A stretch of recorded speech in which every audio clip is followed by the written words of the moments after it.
it reached a historic high. The Nasdaq 100 index set the longest consecutive rise record since 2013.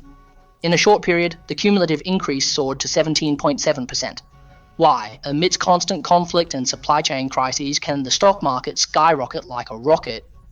How did the funds that were originally bearish suddenly switch sides overnight, forcing the market to rise? Also, why do most ordinary company bosses complain bitterly when the S&P 500 index seems to be flourishing? They are all lowering their profit forecasts. Is it really the tech giants, with their talk of computational power and large models and their AI money machines, that are saving the world? The most critical question is, what kind of financial game is hidden behind this 7,000-point miracle, which defies logic and is built on extreme congestion? Let me tell you, to understand this 7,000-point surge, we must first go back to mid-April this year, that suffocating moment. At that time, the conflict between the US and Iran seemed on the verge of escalating from a war of words. The navigation status of the Strait of Hormuz was daily agitating the nerves of the global energy market. Everyone knows that strait is the throat of global oil transportation. If we turn back time to the outbreak of the Russia-Ukraine war in 2022, how was the script written? Crude oil prices instantly soared by about 68%.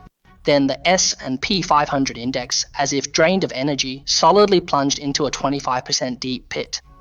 This is the classic war panic script. So, when the US-Iran situation was tense this year, many veteran hedge fund managers' first reaction was to quickly run, buy put options, and short the market, preparing for a new round of plummeting. But honestly, what the financial market loves most is to rub smart people into the ground.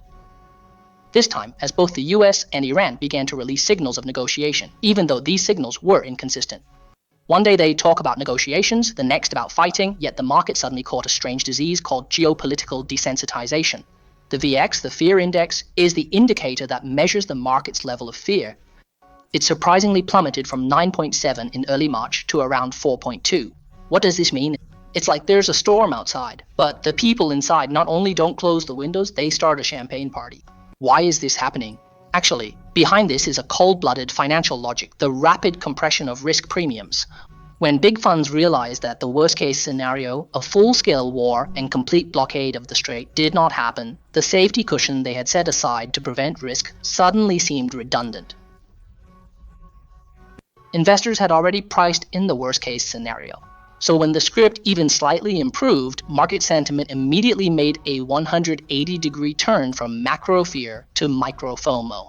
People stopped staring at the Middle East map and instead fixated on the K-line chart on the screen, afraid of missing this massive rebound. The stock index initially only made a symbolic correction of about 8%. Then, like a runaway horse, it directly embarked on a 13-day winning streak. This is the ultimate interpretation of buying on expectations and selling on facts, since the sentiment is in place.